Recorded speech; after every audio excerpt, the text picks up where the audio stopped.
What's up, everybody? You're listening to the Hustle and Flowchart podcast with your boys, Matt Wolf and Joe Fear. Yeah, so I love content sites. Like I'm a content marketer, so this is like my favorite business model. So I started off with the analogy: most people building out a content site as like your typical affiliate, Amazon associate, display ad, whatever.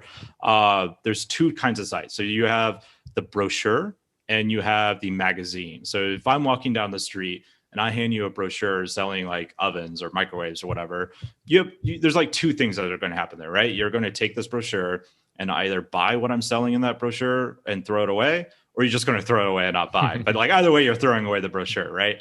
Like that has no intrinsic value to me. I'm not keeping this brochure on me, unless I'm like a weirdo, I guess, collecting brochures, which I guess could happen. Hey, ovens, man, come on. Oven, yeah, like I got this collection of my oven brochures.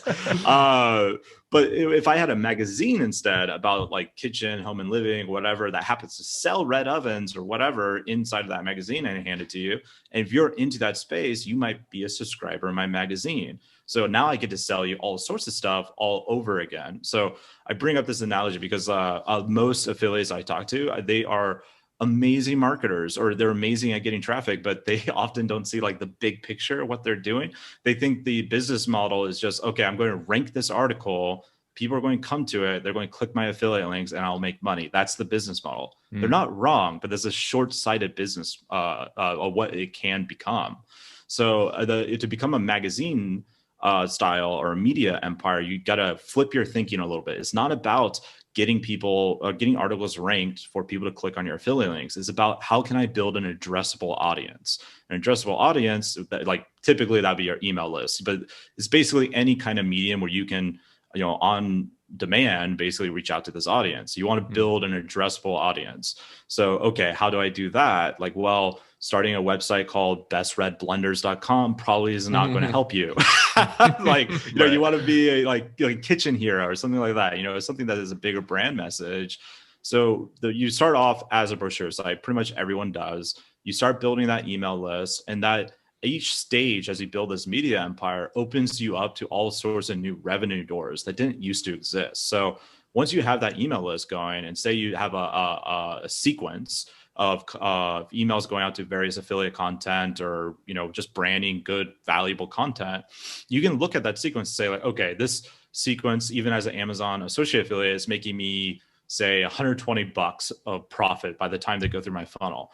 Well, now you are able to do something that a typical SEO affiliate can never do, which is run some cheap retargeting ads to get people not on your email list to come onto the email list. Because if you're paying like say $30-$50 per subscriber, which I imagine would be pretty expensive in most niches, you're still going to make money on average, right? With your retargeted, with the audience that's got pixeled on your website. So now you're able to start branching out to different forms of marketing to become a real brand. You're not just held up by Google. So you're slowly divorcing yourself to where you're just solely relying on Google. Now, Google probably always will be your main breadwinner in these sites. But as you become a bigger media empire, you keep opening up more and more of these doors of possibilities. So another revenue possibility opens up with email is there's a bunch of private affiliate programs, and even not so private ones, that won't let you be their affiliates unless you only promote them via email. And some affiliates are like, why would they do that? Like, well, it's because they don't want you to compete with them on SEO or Facebook ads, right?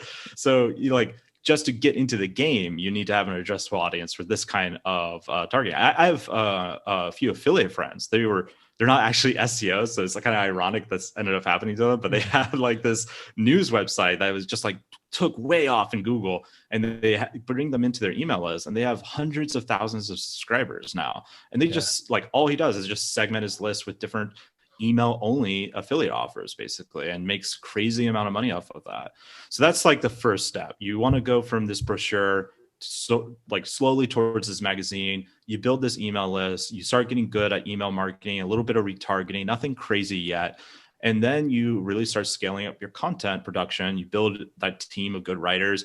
You usually the way I would recommend to expand is to hire a content manager first. then one great way to get a content manager for your media site is go onto Reddit, into the subreddit that is your niche, and find someone who's just insanely passionate about your niche. I love that. Like, that is such a good piece of advice. So I have this friend. He has a little affiliate site that makes like $2,000-$3,000 a month. And he bought the site. He didn't build it. And so he was talking to the seller, like, so how much do you pay this writer? He's like, what do you mean? I don't. He's like, what do you mean you don't pay this writer? This guy's like publishing like 5 articles a day for you, it feels like. He's like, no, he's just like really into it. Like the guy who was writing it, he's like this high-powered lawyer in New York, and he's just extremely passionate about this stuff. So it wasn't even in the legal niche. It's like something about I can't actually tell you the niche, but it's a passion. It sounds like yeah. He's like really into it. So my buddy, once he took over the site, he offered to pay the guy a little bit of money, and it wasn't much, like just regular writer rates. And the guy was over the moon.